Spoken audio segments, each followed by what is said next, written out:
Thanks for joining today. We're opening up the room just a couple minutes early. We're not going to get started for a few more minutes. We're not till about 2:01, 2:02, but wanted to get the room open so people could join and get settled in before we kick the webinar off.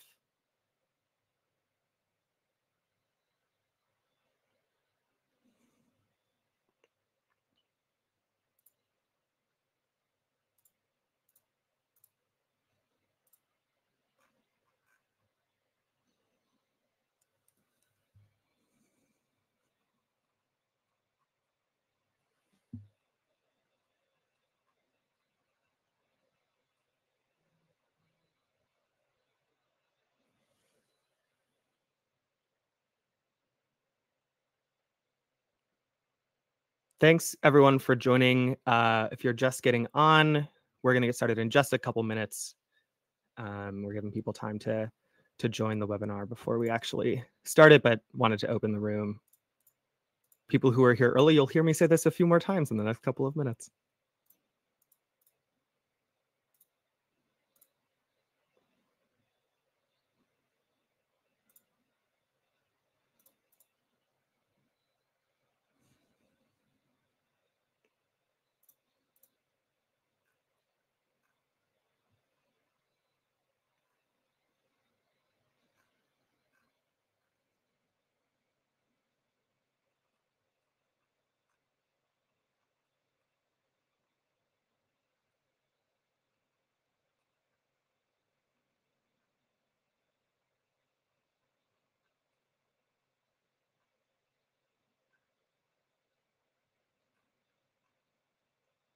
Looks like we've got some people joining now.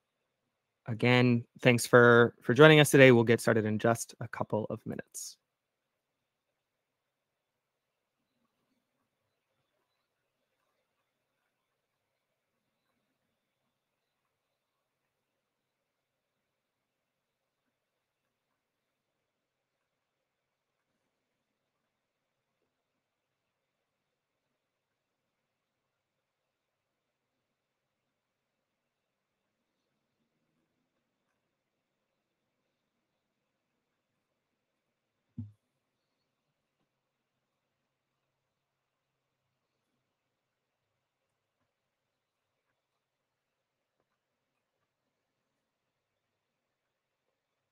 Thanks everyone for getting on. We're going to get started in just a minute or two.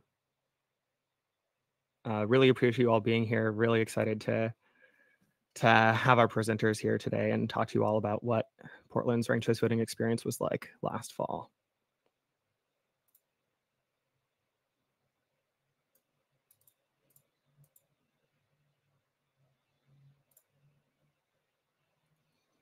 Okay, it's officially 2:01, so I am going to get us started. Welcome to the Portland, Oregon 2024 RCV Implementation Webinar presented by the Ranked Choice Voting Resource Center. I'm Chris Hughes, the Senior Director of Policy at the Resource Center, and I'll be the moderator for today's webinar. For your best viewing experience, please use Chrome, Firefox, Edge, or Safari to view the webinar today. The platform we're on, Demio, is also compatible with mobile devices if you're on a mobile device. Close other applications, browsers, and tabs for optimal viewing. Other notes, the chat box, which is on the right of your screen, is available for questions and technical support if you have any issues or you want to have any questions for us, for any of the presenters today. Send a message there. That will go directly to the administrators, me, Kelly, and my colleague Ryan, and we'll see those and flag those as they come in.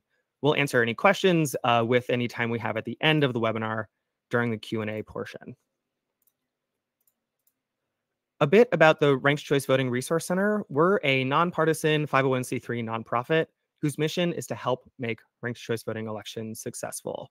We work with stakeholders in ranked choice voting jurisdictions across the country to support the technical implementation of ranked choice voting elections. So all the nuts and bolts of what it takes to run RCV. For more information about our work, you can visit our website at www.rcvresources.org. So today's agenda, high level, we're going to have a presentation from Multnomah County on their work implementing ranked choice voting for Portland, Oregon City elections last fall. Then we'll have a moderated discussion with a panel of representatives from both Multnomah County and the city of Portland. And then we'll have an open Q&A with whatever remaining time we have at the end of the session. I'll introduce now our first two presenters. First up, we've got Tim Scott. Tim is the Director of Elections for Multnomah County, Oregon, the most populous county in Oregon with more than 570,000 registered voters. Tim's career in elections spans 23 years, starting with an internship in the city of Fairfax, Virginia Registrar's Office, and the past 17 years working for Multnomah County elections. Then we've got Leah Benson. Leah is the Ranked Choice Voting Project Manager for Multnomah County elections. She additionally provided oversight on the implementation of RCV in Portland's new form of government as a member of the Government Transition Advisory Committee for the city of Portland. I'll let Leah and Tim take it away from here. I'll pull up their slides.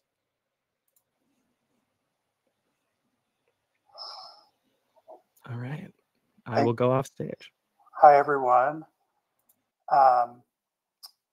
So just for some background and context, the city of Portland and passed ranked choice voting, or the voters of city of Portland passed ranked choice voting in November 2022. That was an amendment to the city charter proposed by their charter review committee. In Oregon, counties are responsible for conducting elections, but cities also have a role. They are the filing officer for candidates. They do ranked choice voting, and in the city of Portland's case, they do voter education. So I'm going to talk a little bit about our role with implementation. And with the passage of the measure in 2022, with the measure specific, or the charter specifically stating that the city's ranked choice voting had to be in place for the November 2024 election, we knew it was going to be a sprint to get this all done in 2 years. So in early 2023, the Elections Division began a rigorous preparation and testing process to administer RCV elections for the city of Portland by November 24, while also laying the groundwork for successful countywide implementation for Multnomah County in 2026, because also in 2022, county voters had passed ranked choice voting to start no later than 2026. And preparing to implement an entirely new voting method meant rethinking nearly all election processes and procedures. The first steps were getting 3 big pieces of groundwork in place. The first started in January 2023.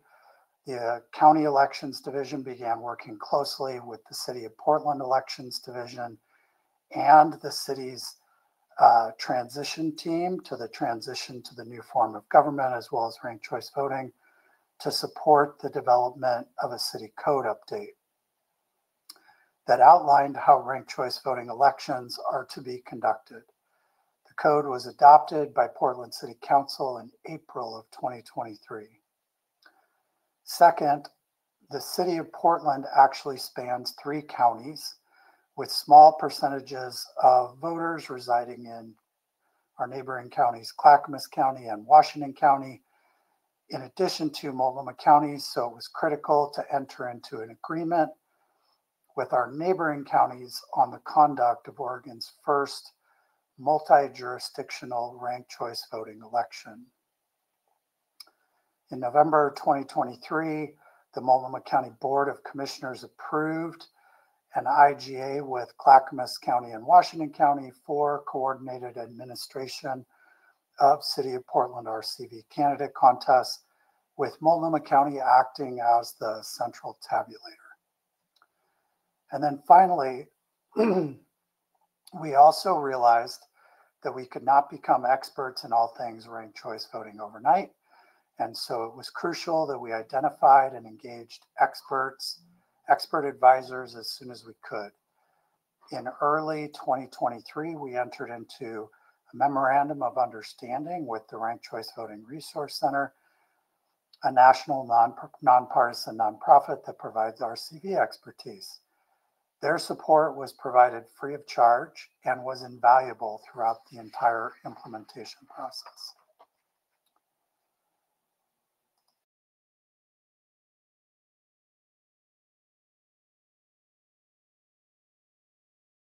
Got that? I clicked the wrong button. Thanks for advancing the slides, whoever did that. Moving on to the next and perhaps biggest piece of implementation to allow the Elections Division to design, count, and tabulate ranked choice ballots, the Clear Ballot Group, Multnomah County's longtime voting system vendor, needed to develop an updated version of its software capable of counting single and multi-winner RCV contests. Clear Ballot began the development of the updated software immediately after Portland Code was defined, and in November 2023, they submitted the updated software and initiated the review process with the federally accredited voting system test laboratory. In June 2024, after extensive testing, the test laboratory approved Clear Ballot Group's application. In January 2024, Clear Ballot Group provided the Elections Division with a demonstration version of the updated software.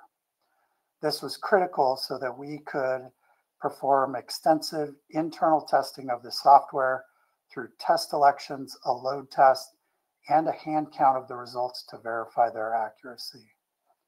And then based on the results of the internal and federal testing, the Oregon Secretary of State provided a certification of the software for use in Oregon on August 29th, 2024, just in time to begin building ballots for the November election. Oregon state statute dictates that all recounts of elections must be done by hand. And so the Elections Division needed to be prepared to count both single and multi-winner RCV elections by hand. While hand recount procedures for single winner RCV contests existed and have been used in other jurisdictions in the United States, there was not an existing procedure for a multi-winner ranked choice contest with proportional transfer of surplus votes. So we wrote one. The Elections Division worked closely with staff from the Ranked Choice Voting Resource Center to draft the test hand recount procedures for both single and multi-winner RCV contests. These hand recount procedures additionally serve as the basis for post-election audit procedures.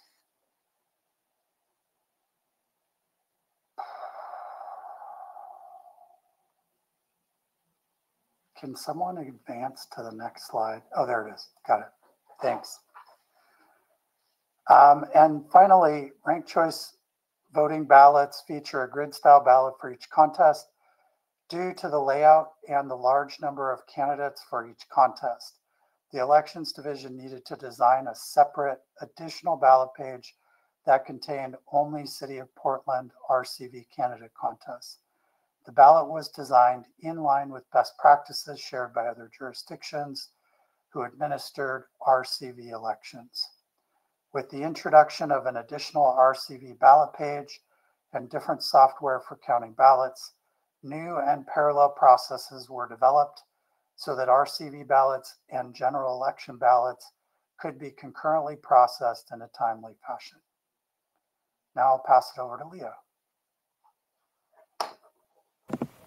Thanks, Tim. Thank you for having us all. Again, my name is Leah Benson, the Ranked Choice Voting Project Manager at Multnomah County Elections. I'm going to shift gears a bit and talk about another piece of preparation for implementing ranked choice voting elections, results reporting. As Tim noted, we got updated software from Clear Ballot Group for building the election, counting, and tabulating the results. However, what was not included was results reporting methodologies there. And so we needed to build results reports from scratch. Since they're tabulated and presented entirely different than the traditional results we've gotten used to, we need to start from scratch. we worked really closely with county experts to develop 3 new formats for displaying round by round ranked choice voting tabulation, so both the single winner and proportional RCV contest could be presented accurately to our voters. In an effort to provide different levels of detail for the multiple audiences that were interested in these results so that they could understand and find value in the reports, we decided to produce 3 different formats that were in line with best practices and borrowed from other jurisdictions. The first being a clickable bar charts visual. This is a format that we borrowed code from the city of Minneapolis for. Thank you if any of you are here today. This visual provided the least amount of numerical detail, but the easiest visual for voters to be able to grasp which candidates were leading at any point of time and to get a snapshot of what the contest looked like. These were perhaps the most popular ones that we put out there. They took a lot of effort to make happen, but had just really great results in terms of how voters understood them. The second report format that we used is what we call the simplified report or simplified table. This was borrowed from Arlington, Virginia, who used this format for both single and multi-winner ranked choice voting contests. It was one step up in terms of detail, showing a little bit more of the tabulation information and the transfer of votes in a table format.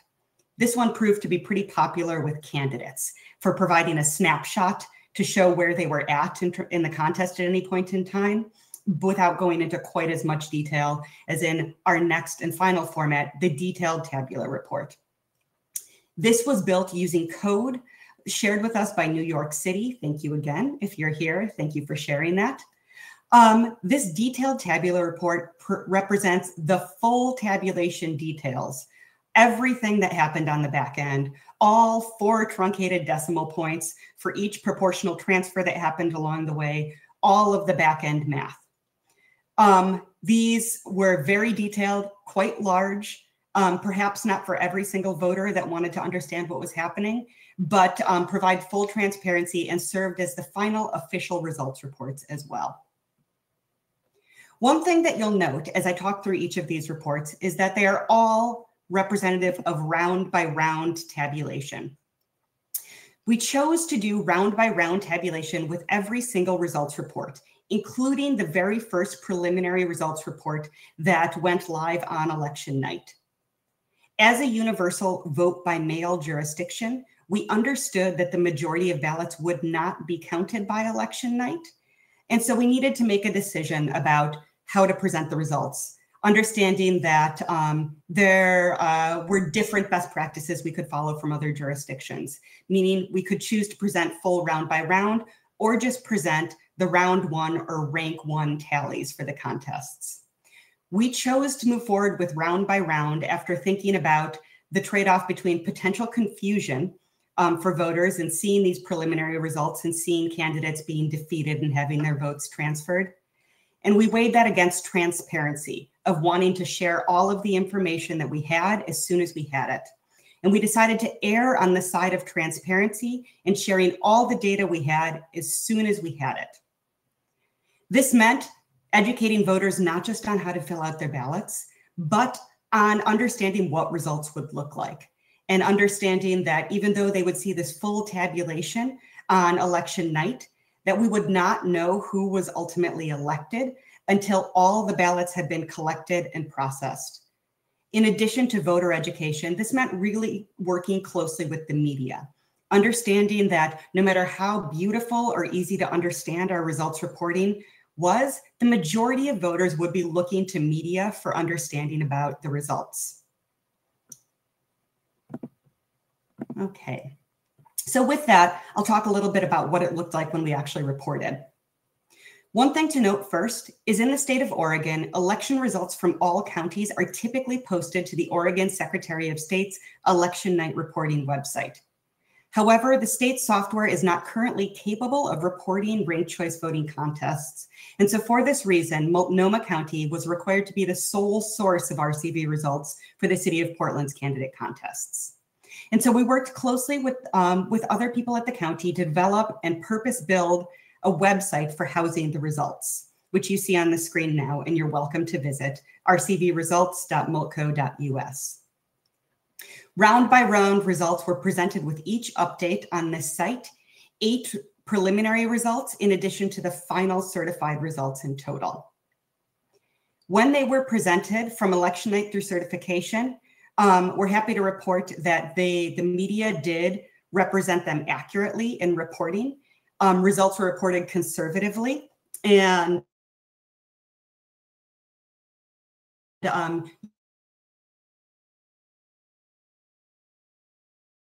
primarily from candidates and campaigns about the preliminary reports and wanting to understand that ballots would still continue to be received and counted for them and applied in future results reports, even if they had been shown as defeated in earlier preliminary results reports.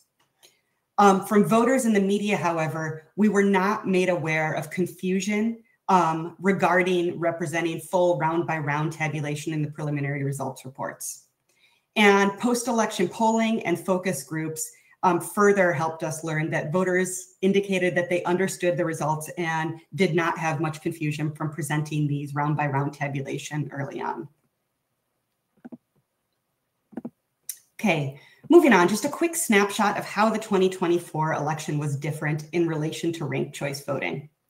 We saw several changes in voter behavior in 2024 with election administration procedures as well.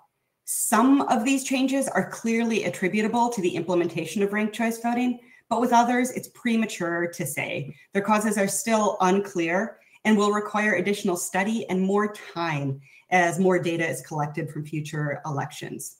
However, we can say with certainty that the following changes are clearly attributable to ranked choice voting. First, increased ballot processing time. RCV added complexity to each step of the ballot processing process and increased the amount of staff time needed each step of the way. This is not something that is unique to implementation. This is something that will be ongoing. Next, a multi-page ballot. The layout of ranked choice voting contests necessitated a separate ballot page for this election, and we anticipate that this will be true ongoing. And then finally, new results reporting needs. Again, the tabulation reporting of RCV results requires different formats with more complexity, and that will continue on. Now, I want to shift gears to talking about another aspect of the preparation, voter education. Before I hand things over to our colleagues at the city, I just want to clarify that voter education was led by the city of Portland. However, Multnomah County Elections was a strong collaborative partner each step of the way. To clarify roles and lay solid groundwork for this collaboration, in August 2023, the City of Portland and Multnomah County entered into a memorandum of understanding that defined their roles in voter education together. The roles were defined that the City of Portland agreed to develop and implement a citywide voter education campaign, and that Multnomah County agreed to support the city's voter education campaign. As you can see on the slide, this meant doing a lot of work together. And now I'll hand it over to my colleagues at the city to talk more specifically about the voter education strategy and activities.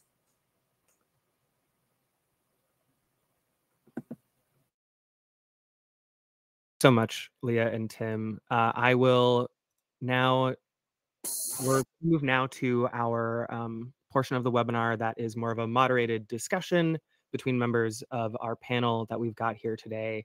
First up, we've got Deborah Scroggin, who serves as the manager of the City of Portland's election division, which oversaw implementation of historic electoral reforms in 2024, including a change to proportional and single winner ranked choice voting. The division also conducts voter education and enforces campaign finance and lobbying regulations. Then we've got James Eccles. James has been with the City of Portland Elections Division since the charter was amended to implement ranked choice voting. He has worked as the city's subject matter expert and the team lead on voter education. Prior to working for the City of Portland, James worked for the Illinois State Board of Elections. Deborah and James, thanks so much to both of you for being here today. You're welcome. Nice to be here. Thanks for having us. Yeah, thank you, Chris. Pleasure. So first thing, Leah was just talking a bit about this, Deborah, but I was curious to hear you talk a little bit more. Who were, could you run through again the major partners involved in voter education and talk a bit about how you coordinated that work, you know, obviously on that high level that Leah was talking about and on a day-to-day basis? There were a lot of cooks in the kitchen, and there kind of had to be because it involved so many different entities and their interests. So we did work really closely with the county. They had an existing, as Leah mentioned, voter outreach team. But for the first time, the city engaged in voter outreach, specifically on ranked choice voting. I think it's important to note, though, at the same time, the city was doing voter outreach on the transition to the new form of government, on a transition to election by geographic districts, and not just at large, which was the previous system. So the transition team within the city administrator's office was focused on that component, and it was a large undertaking. They oversaw a contract, which did project management of sub-grants to community groups that did voter outreach. They granted about $210,000 to 11 community-based organizations, and they were in the community working with priority populations, folks that have, you know, experienced systemic barriers to voting and engaging with their city government, people of color, and tried to get into the community where government doesn't have as much trust.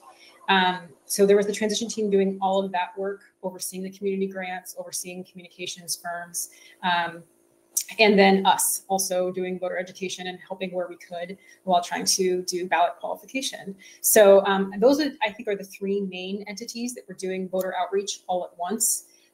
Day to day, that did make it pretty complicated sometimes. And as Tim mentioned, there was an MOU put in place to help with expectations around reviews of drafts and material and communication. And I think that really helped.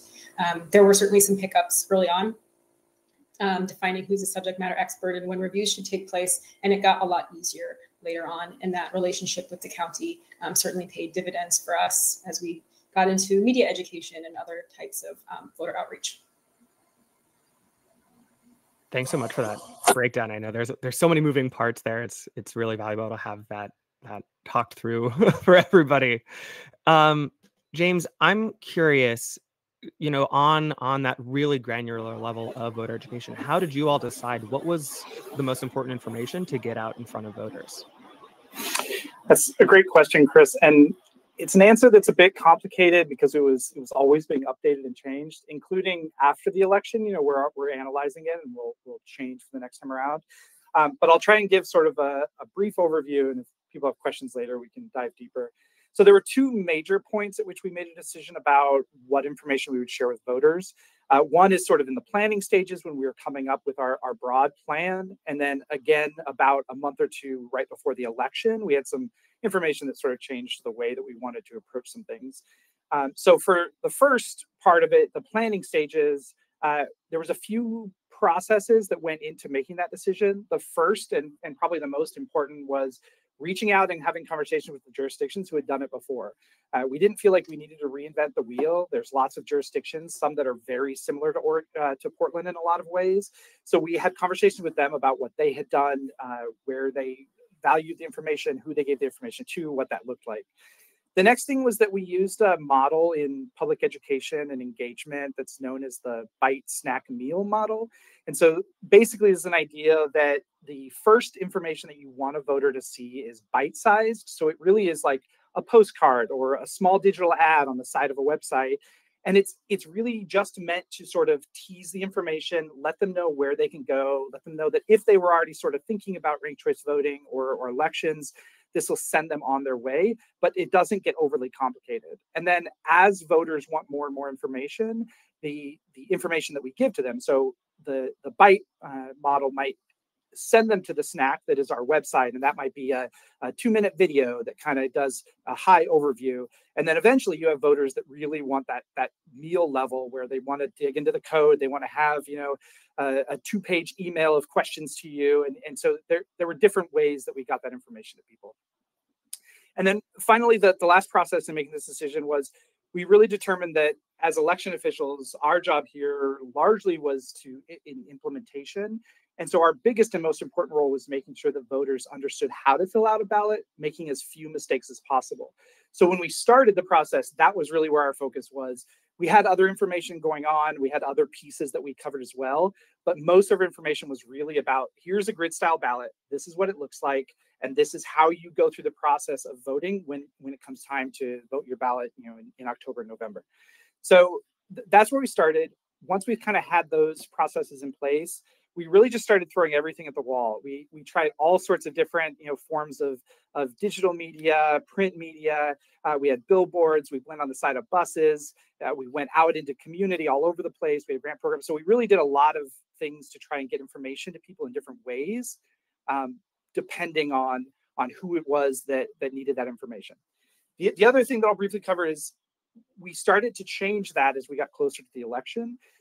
There are a couple things. One, we had a plans change. We knew that as we got closer to the election, people would start to care more about the ballot and less about how we got here. And people would start caring more about the results. They'd start talking more about what the results are going to look like. So the county largely took on the role of helping to educate on what the results would look like. And Lee already talked about that. And we dealt more with sort of the ballot side and some of the things that you see here in our side instead of doing the other stuff. The other part that started to become is we wanted to be responsive to misinformation that was out there. And we really got a lot of misinformation about overvotes. And we sort of internally realized there's a number of ways that a voter can make a mistake on a ballot, on a ranked choice voting ballot or any ballot. But overvotes were more important than any other because they really eliminated the voter's ability to have their vote counted the way that they wanted in a way that the other errors just don't.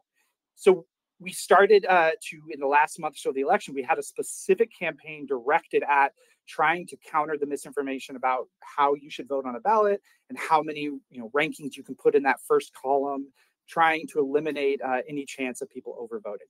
So that was sort of the two major points where we had decisions that were made, and then we sort of adjusted from there.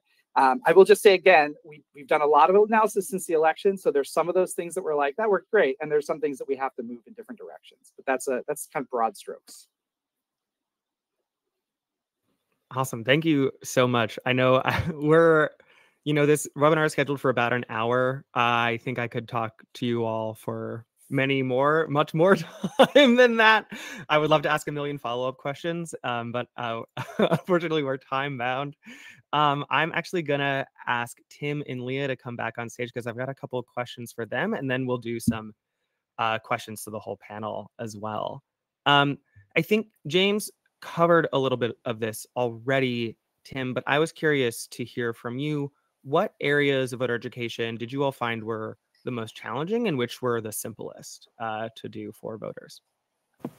Yeah, I think Deborah highlighted one of the early challenges was with all of the cooks in the kitchen, figuring out who was doing what. I won't spend a whole lot more time talking about that. But by the time we got to the memorandum of understanding, things were pretty well firing on all cylinders. And, other than,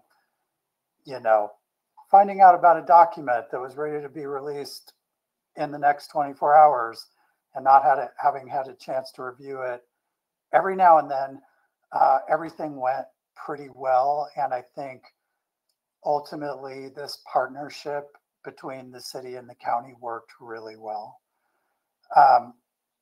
Media education, even though we had a great plan, we had great partners, they were eager to learn. I was frequently frustrated by kind of the repeat questions, certain reporters who, they were just struggling to get it. So there was a lot of follow-up questions, a lot of, Leah and I both spent a lot of time one-on-one with individual reporters following the webinars that we did to try to educate them in large groups. So it required a lot of hand-holding, and that wasn't something that I expected. I put down here everything, everywhere, all at once. By the time it got to September, it just felt like the phone was ringing off the hook with people requesting, come talk to our group, come sit on this panel. And one of the challenging things was that there was a statewide ranked choice voting measure being voted on statewide in November 2024 while we were trying to implement ranked choice voting for the city of Portland. And there was a lot of confusion. Like people would ask us to come sit on a panel about the statewide measure, and we're like, no, we're not doing that.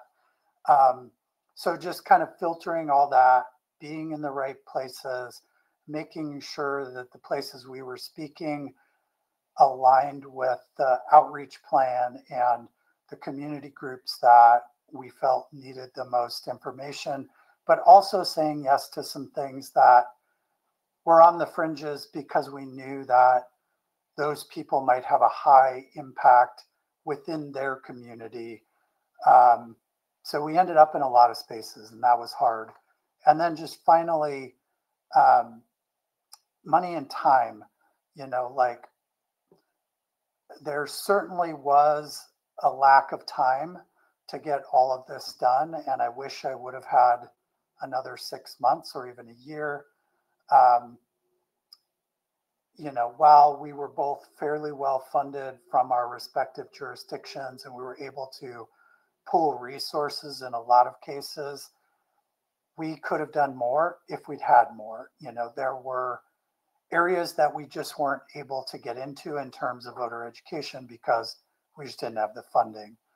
And then finally, I just want to say that, part of the question is what was the easiest? And I don't think there was anything that was easy. Doing this for the first time is hard.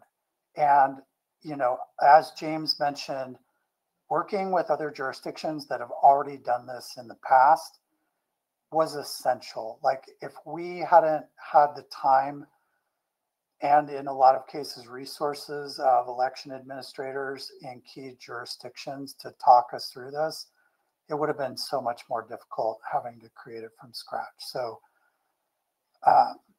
and then also we got tons of earned media. You cannot underestimate the power of that. So, even though we did pay for a lot of our media outreach, we got asked to be on a lot of news programs, that have a really broad reach, and we tried to say yes to all of those. So that's what I got. Thank you for that very comprehensive answer. As with both James and Deborah's answers, I want to ask follow-up questions, but it looks like we've got a ton pouring into the chat. So I'm going to keep going with our planned discussion here so we can get to that Q&A with everybody who's here today. Leah, you touched on this a bit during your presentation, and Tim mentioned it a bit too, but could you dive in more on how you prepped the media for ranked choice voting, how you set up those meetings, the press conferences you had, all the work you all put into getting local press ready for RCV? Yeah, so media education was another example of a really close collaboration between the county and the city on this. Between May and November of 2024, we had 4 different events where media were invited to come learn about ranked choice voting, starting immediately after our primary election in May. The city of Portland were the first folks to call together a bunch of outlets to begin talking about how we would report on ranked choice voting results. So we also worked closely with the University of Oregon School of Journalism, who were incredible partners, and organized an event in which they brought in reporters from other jurisdictions who had implemented ranked choice voting, who talked about what they had learned and best practices that their outlets had used for reporting. And I think there were a lot of aha moments in the media. So I want to call out there that I think while our jurisdictions did a great job, we were incredibly lucky to have the University of Oregon helping us out too. I think the most crucial thing that we perhaps did was just, as Tim said, doing a bit of hand-holding. Not to say that our local media isn't incredible, they are, but they were all learning about the intricacies of ranked choice voting right alongside of all of us and doing their best to report on it while trying to figure out how multi-winner tabulation works.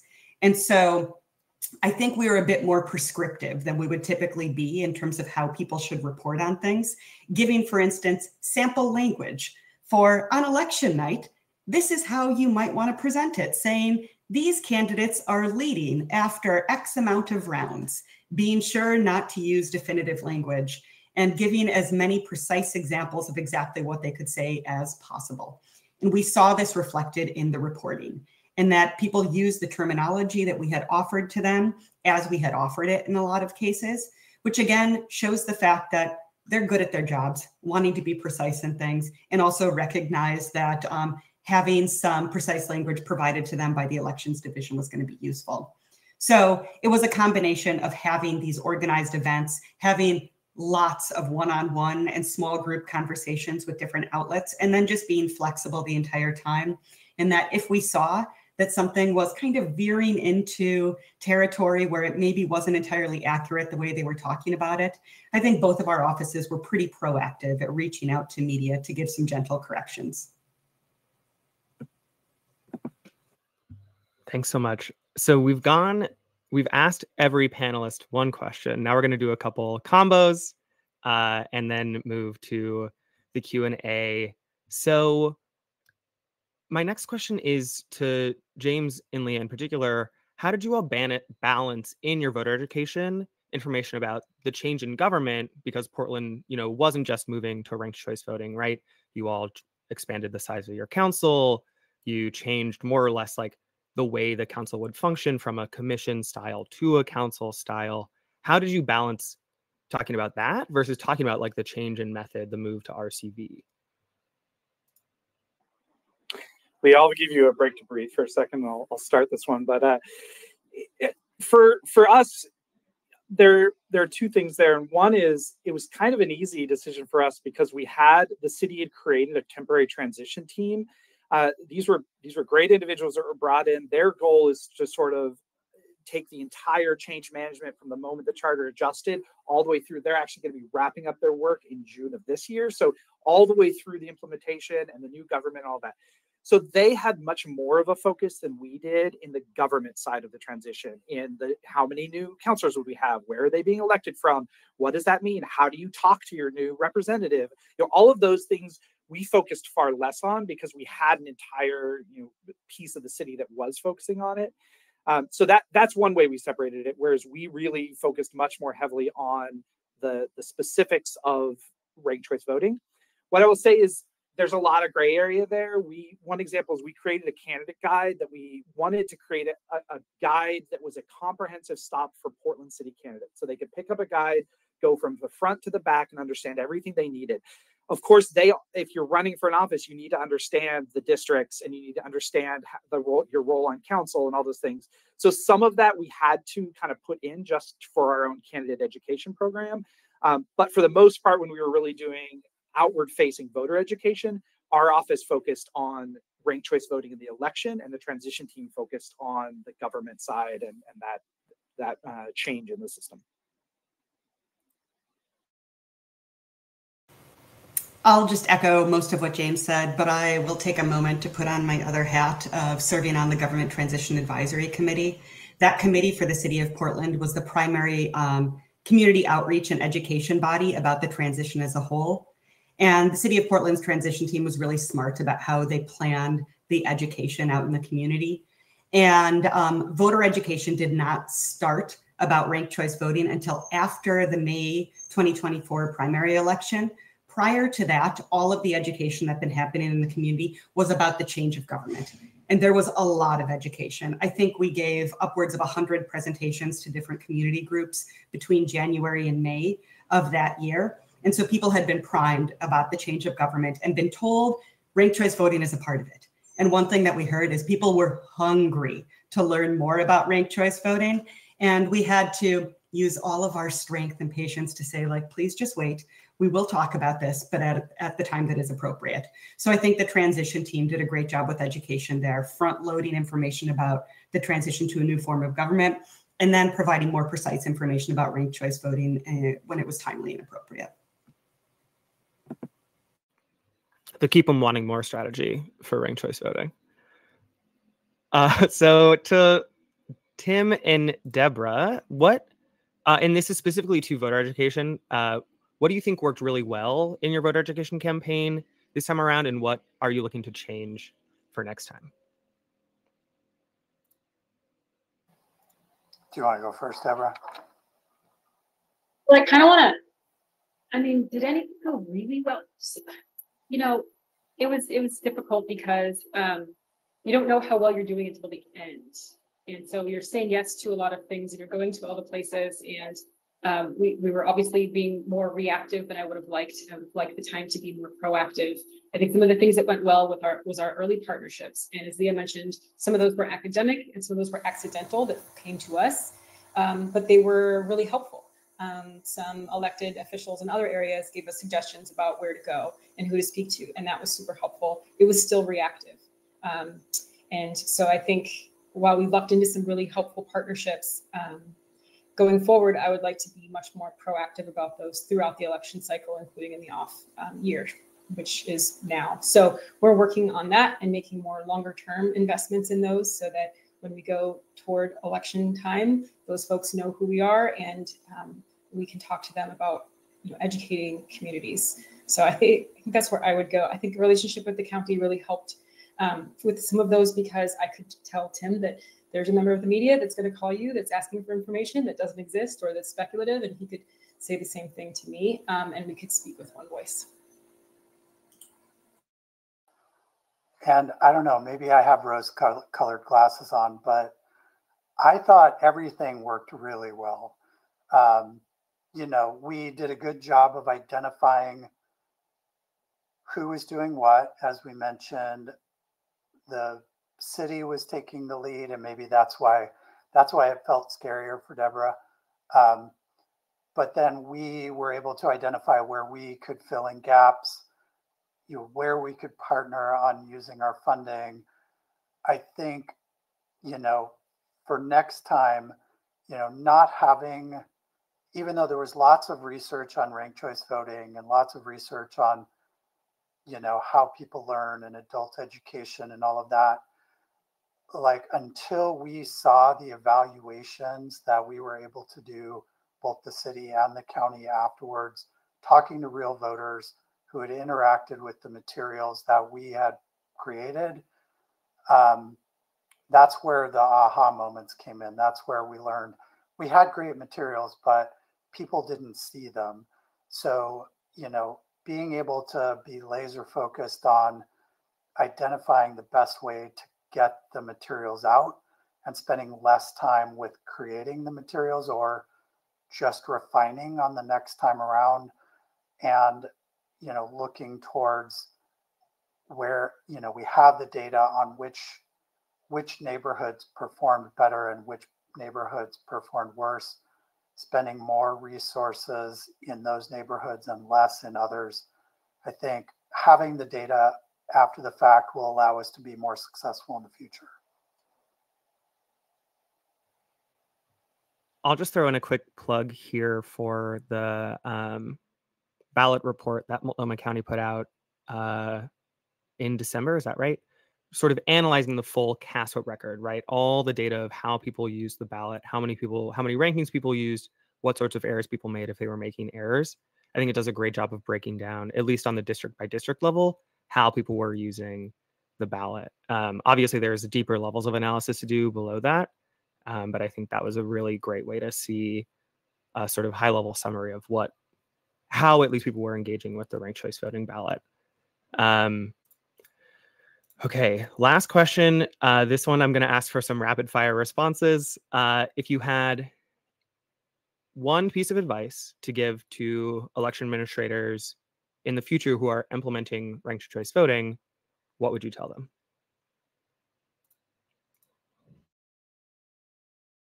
Time. Give yourself as much of those as possible. I'll go next, and I think we're all going to say something related to time, but in particular, you're able to engage people in a way that is relatable to your voters in your jurisdiction, that makes sense to them when you have more time, because you can road test material and messaging, and we just did not have that time. So that's why it's incredibly important. I guess I'll just say, when it comes to voter education and engagement, most people are going to sort of get there on their own. So I think the targeted education is really important. There's lots of data out there that you can find about which communities and why aren't getting engaging for whatever reason. So I think that targeted approach is really important to be a part of your overall approach. And I'll say no need to reinvent the wheel. I think one thing that we learned is other jurisdictions have done this. Any jurisdiction that has implemented ranked choice voting seemed so happy to share their learnings and generous. And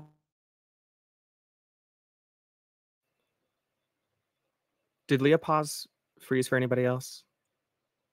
Leah, can you repeat what you were saying? I heard you say that reaching out to other jurisdictions, they were really generous, and then we lost you. Sorry. Other jurisdictions were super generous in providing us information about what they did, even things like results reporting formats. So I would just encourage people to look to other jurisdictions for help. I know that Multnomah County and City of Portland are more than happy to share everything that we've learned. All right. Well, thank you all so much for the incredible work you did making this happen. Every time I hear you present, I learn something new. And I'm also reminded that while 2 years, I think during the adoption campaign sometimes feels like a far way away, it in fact is not nearly as far as you think. There's a lot to do in those 2 years, especially when you're dealing with the number and scope of changes that you all were working with. I have one short plug. We're about to get to the Q&A, but before I do, More Equitable Democracy, a partner organization of ours, is holding an all-day event about Portland's implementation far beyond what we are able to cover in this 1 hour webinar today. In 2 weeks, April 22nd and 23rd, all day on the 23rd in Portland, Oregon. If you're interested, scan the QR code on the slide. I will also throw the registration link in the chat if you want to go hear from all kinds of folks who are involved in every aspect of this ranked choice voting election in Portland last fall. Not just the folks on this webinar, but candidates, campaigners, folks who worked on the reform itself. So I think it'll be really interesting, and just wanted to let people know that there's ways to learn even more. So moving to our sort of free-for-all Q&A, we have gotten a lot of questions. Thanks to our panelists for throwing some answers into the chat already. I am pulling up the questions we've got. Let me see which one I want to pick. Actually, I think this one is interesting, from Diane. Of the implementation challenges you all described, how much of them were sort of like first-time challenges versus every time things that you'll have to work through? I might pitch that to Tim and anyone else who wants to join in after that.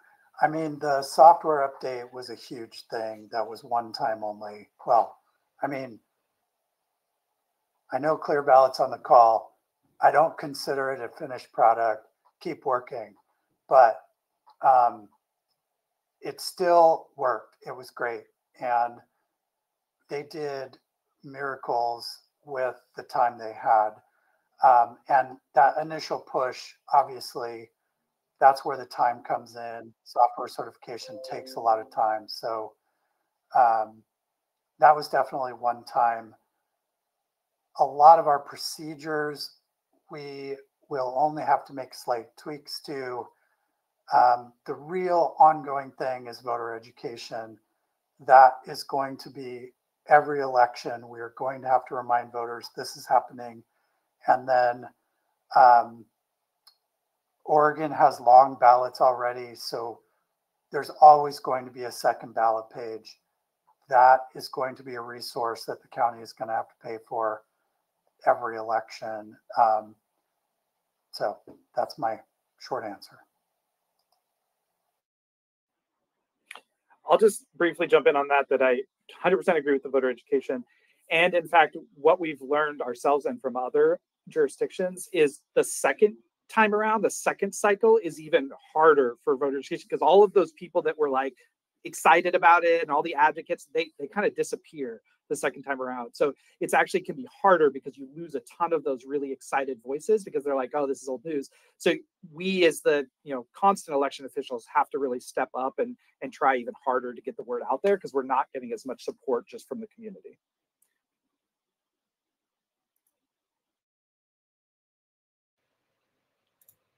Okay. I think that's really, really helpful. And for any of the ranked choice voting advocates on the call, keep that in mind when you're working on a ranked choice voting adoption. Next question, I saw a few people throw this in the question, so I'm going to ask it as well, about multi-page ballots. There were a few different variations on this question. What I saw were questions just generally like, how did you manage that? Did you track how many people returned only one ballot card as opposed to both? Were there additional challenges, and had you all already been running elections with multi-card ballots? I guess I'll throw that to Tim and Leah. I think the the short answer is I think we determined about 91% of City of Portland voters returned both cards. So 9% only returned the general election card. I wouldn't say it was a problem. We just viewed it as those people were undervoting on those three contests because each City of Portland voter had the mayor, the auditor, and their respective counselor position. So we also, for the election nerds, we created the ranked choice voting election as a separate election. So it was on its own server. We were tabulating on separate scanners into that separate server, and then we had the general election on its own card. So there was some division there, which actually helped us in some ways and hurt us in other ways.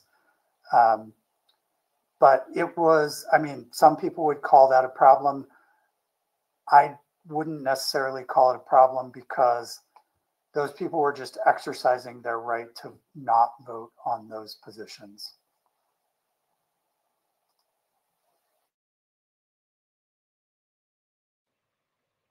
Thanks so much.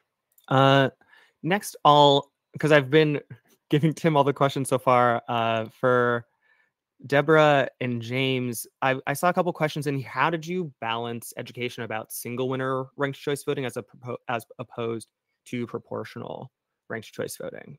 Because, one was for mayor, one was for council. How did you balance that? Well, I will start and let James fill in because he did a lot of the detailed voter education and presentations and mock elections, which were very helpful. We didn't get into a ton of the tabulation for multi-winner. We kept it to single winner tabulation and hoped that that was enough information for most audiences. Although, as James explained, there was that detailed information later in other places if you wanted to research it. We pretty much focused on the single winner and partnered with community organizations and others to show what multi-winner looked like. Like we partnered with the Adult Soapbox Derby to do a multi-winner for best helmet, things like that. So we tried to engage Portlanders in a way that they could maybe understand where they already were. I think we definitely, lesson learned for us is definitely should have done much more on the multi-winner side, in particular the voting aspect of it, not necessarily the tabulation, and maybe the county disagrees with me there, but I know some very, very smart folks who are confused by the multi-winner stuff, even late stage. And so we just needed to be in more places talking about that and how to vote correctly and how many people would win and how they represent you. Yeah, I'll just add on to that by saying that I really think this was a major learning point for us because we sort of started out thinking structurally the ballot looks the same. If you were to look at the two ballots, you really can't tell the difference necessarily between the two. They're filled in the same. The voter takes the same actions. So we sort of approached it as we just have to get an image of a grid style ballot out there, and people, if they know this one, then they know both methods. And that is largely true, and that worked for some people. But our biggest learning point was that as we went through, there were some conceptual challenges with multi-winner that really started to just add to the confusion for people. Even if it was like they understood how to fill out the ballot, they would still get frustrated and disengaged because they didn't know what was going to happen. So, and we really initially, we wanted to try to simplify things by focusing on, this is how you fill out your ballot. As long as you know how to vote, you'll be good. But then we would constantly get the questions, and after the election, we did some analysis on the voters that were least engaged, and we heard from a number of people that they got the how. That was fine. They really wanted more of the why. They were like, look, I didn't want to engage with the education. I didn't want to show up at a town hall or go to a website because I just didn't understand why there was this change, and they just tuned it out. There was just election fatigue. And they were like, if you're not going to tell me why we're doing this, I don't want to know the how. So I think it's something we're looking at the next time around of how can we don't want to become advocates. We don't want to like go into the major complexity of all the math of tabulation, but we've got to do a little bit more to get voters to understand, like to invest in the why before they'll start listening on the how. So I think that was a big learning point for us.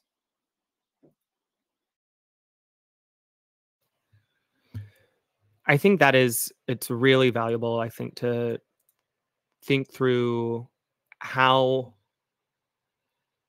what role government officials can play in explaining the why versus what role is appropriate for the advocates to play and be getting that message out as well.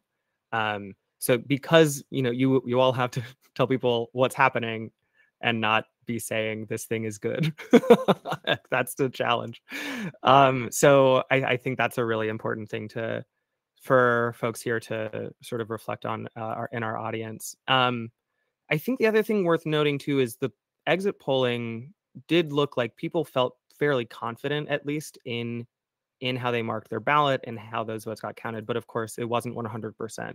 It probably never will be. But I think overall, it looks like the voter education work you all did worked, but there are clearly ways to teach people better about how proportional RCV in particular operates. And I'm really curious to see what comes of the work you all continue to do, looking into that and getting people comfortable with that process. Leah, I saw you unmuted. Did you want to throw in something?